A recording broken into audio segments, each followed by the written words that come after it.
हमारा बॉडी में after cellular respiration, cellular metabolism के बाद में बहुत सारे कार्बन डाइऑक्साइड प्रोड्यूस होते हैं, जिसका अभी बॉडी का कोई ज़रूरत नहीं है।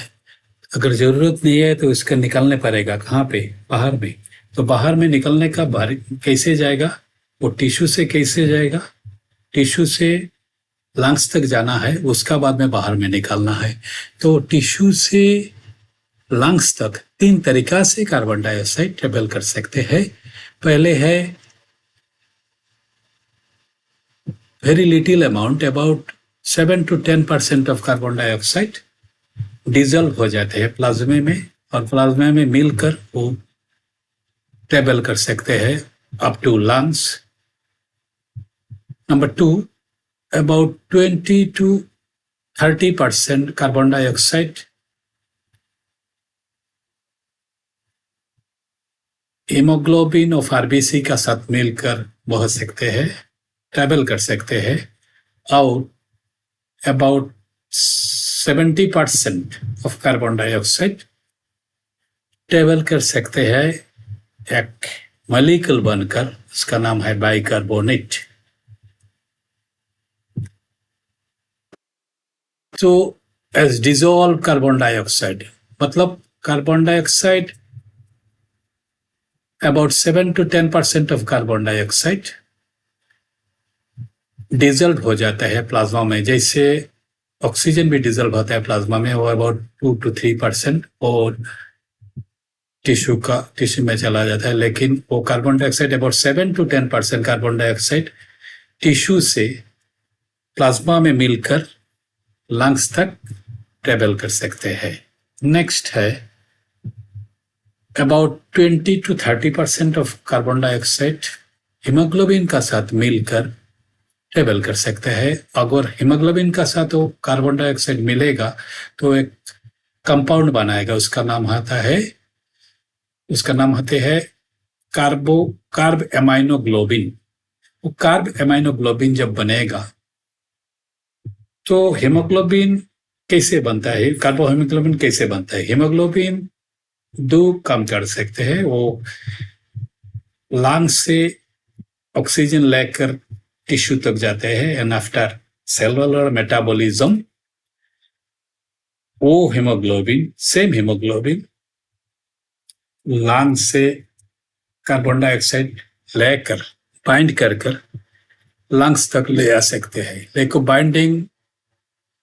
बाइंडिंग वो ऑक्सीजन भी करता है, कार्बन डाइऑक्साइड भी करता है, इसका लेकिन डिफरेंट साइट में बाइंडिंग हो सकते हैं।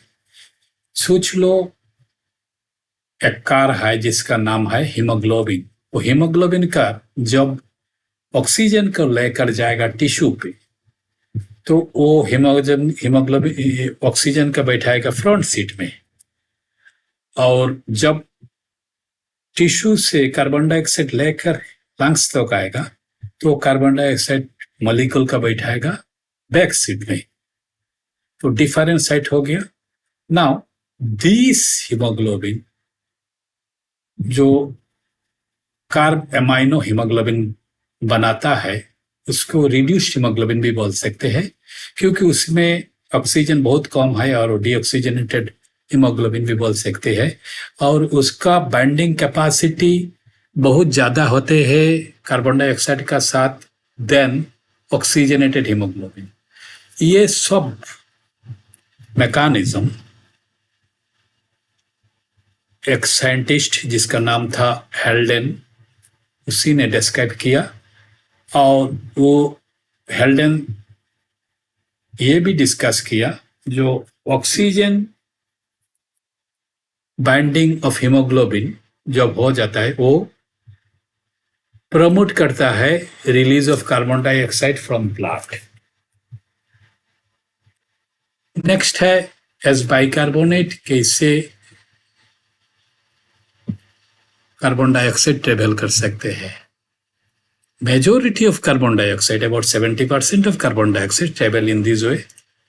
सो वो कार्बन डाइऑक्साइड, क्योंकि टिश्यू में partial pressure of carbon dioxide बहुत ज़्यादा होती है, इसीलिए from tissue carbon dioxide diffuse कर सकते हैं रेड ब्लड सेल में। अगर after diffusion red blood cell में carbon dioxide, red blood cell में थोड़ा बहुत पानी होते हैं, उस पानी का साथ मिलकर एक एंजाइम का सहायता से वो एक मॉलिक्यूल बनाएगा, कंपाउंड बनाएगा, उसका नाम होता है कार्बोनिक एसिड। और वो जो एंजाइम हेल्प करता है उसका नाम होता है कार्बोनिक एनहाइड्रेस। वो कार्बोनिक एसिड अगर रेड ब्लड सेल में बन जाता है, वो ज़्यादा टाइम तक मॉलिक्यूल, कार्बोनिक एसिड मॉलिक्यूल में नहीं रह सकते, वो जल्दी जल्दी टूट जाते हैं और डिसोसिएट करने का बाद में, टूट जाने का बाद में वो हाइड्रोजन आयन और बाइकार्बोनेट आयन बनता है। और वो हाइड्रोजन आयन अभी मिलजुल कर हीमोग्लोबिन का साथ रह सकते, लेकिन वो बाइकार्बोनेट आयन को भी नहीं रह सकते, वो उसका निकलने पड़ेगा उधर से। वो आरबी से निकल जाता है। वो आरबी से निकलने का बाद में आरबीसी में एक इलेक्ट्रिकल चार्ज का डिसबैलेंस हो जाता है। और डिसबैलेंस होने के लिए वो बाहर से प्लाज्मा से क्लोराइड आरबीसी का अंदर में चला जाएगा, शिफ्ट करेगा। इसीलिए और बाइकार्बोनेट पहले ही से आरबीसी से निकलकर प्लाज्मा में चला आया और प्लाज्मा से क्लोराइड आयन कहाँ पे गया? आरबीसी में। तो shifting of chloride ion is called, ये बोल सकते हैं हम लोग ये प्रोसेस को क्लोराइड शिफ्ट। और ये मैकेनिज्म सबसे पहले एक साइंटिस्ट ने देखा, उसका नाम था हमबर्जर, इसीलिए इसको हमबर्जर रिएक्शन भी बोल सकते हैं। अगर हम लोग पिक्चर में देखें तो देखते हैं जो टिश्यू सेल जो है वो सब डिफरेंट कलर हो, रेड नहीं है। डिफरेंट कलर मतलब अगर रेड नहीं है तो थोड़ा बहुत लाइट ब्लू कलर है, इसीलिए वो लाइट ब्लू कलर इंडिकेट करता है कि उसी में ज़्यादा सेल मेटाबॉलिज्म का बारे में वो ज़्यादा कार्बन डाइऑक्साइड प्रोड्यूस हुआ। और अगर कार्बन डाइऑक्साइड ज़्यादा प्रोड्यूस हो गया तो partial pressure of carbon dioxide, वो कार्बन डाइऑक्साइड डिफ्यूज करेगा रेड ब्लड सेल में। और रेड ब्लड सेल में इधर कार्बन डाइऑक्साइड में थोड़ा पानी होता है, वो रेड ब्लड सेल में जो पानी रहते हैं उसका साथ मिलकर वो बनाएगा कार्बोनिक एसिड। और जो एंजाइम इसको सहायता करेगा उसका नाम है कार्बोनिक एनहाइड्रेस। लेकिन दिस कार्बोनिक एसिड ज़्यादा टाइम तक नहीं रह सकते, वो मॉलिक्यूल टूट जाते हैं in the form of bicarbonate और हाइड्रोजन आयन। हाइड्रोजन आयन उसी का टाइम में हीमोग्लोबिन का साथ कंबाइन कर लेगा और बाइकार्बोनेट आयन निकल जाएगा। एट द सेम कहाँ में निकलेगा? प्लाज्मा में। और प्लाज्मा से क्लोराइड आयन अंदर में चला आएगा वो इलेक्ट्रिक बैलेंस मेंटेन करने के लिए। लेकिन ये होते हैं टिश्यू में। अभी जिस टाइम में कार्बन डाइऑक्साइड पहुंच जाएगा through pulmonary capillary just near the lungs, तो पल्मोनरी कैपिलरी से लंग्स में कार्बन डाइऑक्साइड जाने पड़ेगा। इसीलिए उसी टाइम में बाइकार्बोनेट आयन जो बाहर में था वो शिफ्ट करेगा अंदर में, और क्लोराइड आयन शिफ्ट करेगा बाहर में अगेन इन प्लाज्मा। अभी वो bicarbonate ion negatively charge combine with hydrogen ion क्या फॉर्म करेगा कार्बोनिक एसिड। वो कार्बोनिक एसिड कार्बोनिक एनहाइड्रेस का एंजाइम का सहायता से टूट जाएगा कार्बन डाइऑक्साइड और पानी से। Now this carbon dioxide become free. और फ्री होने का बारे में वो कार्बन डाइऑक्साइड, और इधर में पार्शियल प्रेशर आरबीसी में ज़्यादा होगा कार्बन डाइऑक्साइड का, इसीलिए वो रिलीज करके डिफ्यूजन करके एल्वियोलस में चला जाएगा।